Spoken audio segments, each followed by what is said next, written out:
तो लगभग 5,000 बहुत बढ़िया। ये बदलाव है। इसीलिए हम भारतीय जनता पार्टी के लिए, देखो मेरे को 11-12 दिन हो गए।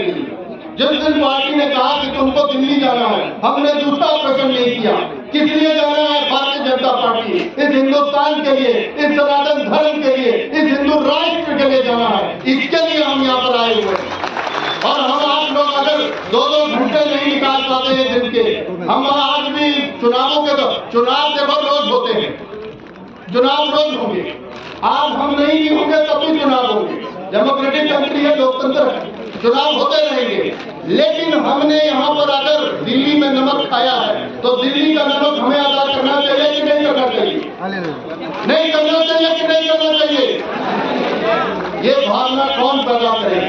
और अपनी जनरेशनों को ठीक करने के लिए हमें दिल्ली में अपना मुख्यमंत्री भारतीय जनता पार्टी का चाहिए। उसके लिए हम लोग यहाँ पर कटे हुए हैं। मेरा आप सभी से ये आग्रह है, देखो मैं निवेदन कर रहा हूँ, ये विनती कर रहा हूँ। वो विनती इसलिए कर रहा हूँ मैं कि हम लोगों ने जो राजनीति गुजारी है, किसी के जाने पे कोई अफसोस नहीं करता। लेकिन जब भी नेताजी सुभाष चंद्र बोस जैसे लोगों की बात होती है, जब भी देश के लिए कुर्बानियां देने वाले लोगों की बात होती है, तो उनके लिए छुट्टी भी 2 अक्टूबर की भी छुट्टी होती है। ऐसा होती है ना? अगर हमारे लिए कल छुट्टी नहीं हो सकती तो कोई बात नहीं, कम से कम हमारा पड़ोसी तो अफसोस करे जाने के बाद। कम से कम हमारे हिमाचल में हमारे जो रिश्तेदार हैं वो भी ये कहे कि मेरा कोई रिश्तेदार दिल्ली में रहता है और आज भारतीय जनता पार्टी के लिए कम से कम रात दिन झंडा उठा करके चल रहा है। कर सकते हैं कि नहीं कर सकते हैं?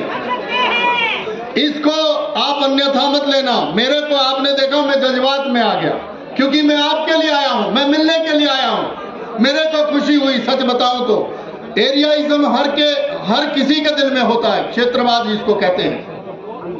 लेकिन भारतवाद जिसके दिल में है या सनातनवाद जिसके दिल में है, आप क्या है क्या नहीं है ये भूल जाओ।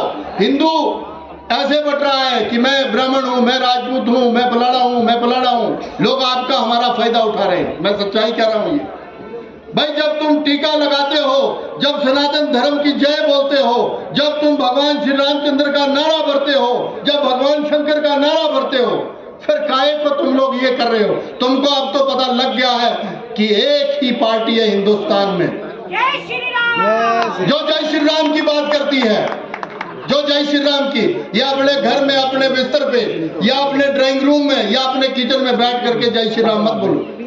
यही समय होते हैं बदलाव के। इसमें मेरा आपसे ये निवेदन है, अगर मैं अपने पड़ोसी को, चाहे वो उत्तराखंड का है, अपने अगर किसी रिश्तेदार को वो हरियाणा का है, अगर हमारा कोई बंदा यूपी से है, उसको अगर मैं भारतीय जनता पार्टी की तरफ तब्दील कर सकता हूं तो हमारा जयकारा, हमारा जो अयोध्या का नारा, वो उद्घोष तब जाकर के सार्थक होगा। ऐसे गप्पे मारने से नहीं होगा। और तुम यहाँ पे, मैं इसीलिए थोड़ा अग्रेशन में आ गया कि भाई 2 घंटे से हम बैठे हुए हैं, इंतजार कर रहे हैं। सम्मान सभी का है। ये जो पटका पहना हुआ मैंने, किसका पहना हुआ? भारतीय जनता पार्टी। मैं तो भारतीय जनता पार्टी का ऋणी हूं। अगर मेरी औलाद मेरी है तो वो भी 7 पुश्तों तक ऋणी रहेगी, क्योंकि हंसराज जहां ध्यास से आता है वहां बस भी नहीं जाती थी, वहां टिकट पहुंचाई थी भारतीय जनता पार्टी ने फ्री ऑफ कॉस्ट। और 3-3 बार हम टिकट के लिए कभी दिल्ली नहीं आए। मैं आपको ये सच बता रहा हूं। आदरणीय धूमल जी के आशीर्वाद से, आदरणीय शांता जी के आशीर्वाद से और आदरणीय प्रमुख नेताओं के आशीर्वाद से आज यहाँ पर आपके सामने भाषण दे रहे हैं। नहीं तो मेरे को भी कौन पूछता। चंबा मैप में देखना, उसमें आपको चुरा तीसा नजर आएगा। उसके बाद आगे हमारा गांव आता है ध्यास, जो जम्मू कश्मीर के बॉर्डर पे है। 1998 में एक कालावन शत्रुंडी कांड हुआ था, आपको याद होगा, आतंकवादी घटना हुई थी। वो मेरे घर से 6 किलोमीटर की दूरी पे हुई थी और 35 रिश्तेदार हमारे मारे गए थे। 35 रिश्तेदार। उस टाइम में 10वीं में था, मैं 83 वॉर हूं, 41 साल। हम लोग जो है वो उस वक्त 10वीं में पढ़ते थे और हमने नरसंहार वो ऐसे देखा था अपने सामने। आज तो मैं कश्मीर पुलवामा में भी वोट मांग के आया हूं। आप देखो हालात कितने बदले हैं। कोई घर में खबर सुन करके या किसी के भाषण से प्रभावित मत हो जाया करो, या किसी के बहकावे में मत आया करो। मेरा ये आग्रह है, अगर हमारी बोली, हमारी भाषा किसी के बीच में जा करके हम कुछ बोल सकते हैं तो बोलना चाहिए हमें। और मैं आपको ये सच्चाई में कह रहा हूं, जो यहाँ पर संगठन मंत्री आए हुए आदरणीय पवन राणा जी आपके हिमाचल से हैं, वो आपका दुख दर्द जरूर समझेंगे, क्योंकि उन्होंने पूरे हिमाचल का दुख दर्द भी समझा। आदरणीय जगत प्रकाश नड्डा जी आपके हिमाचल से हैं, राष्ट्रीय अध्यक्ष हैं, और माननीय अनुराग सिंह ठाकुर जी को तो कौन नहीं जानता, जानते हैं सारे लोग कि नहीं जानते।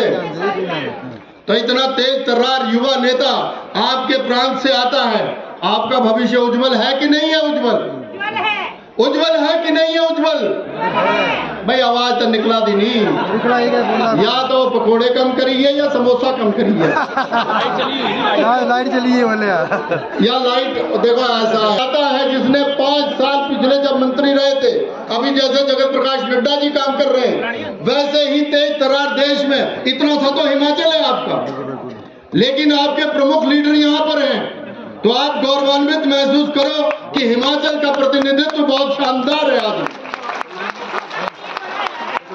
भारत माता की, सारे उद्घोष लगाओ, नहीं तो मैं उद्घोष लगाता रहूंगा। और दिल्ली ना वो तो बोल ही दिया पहले मैंने, मेरे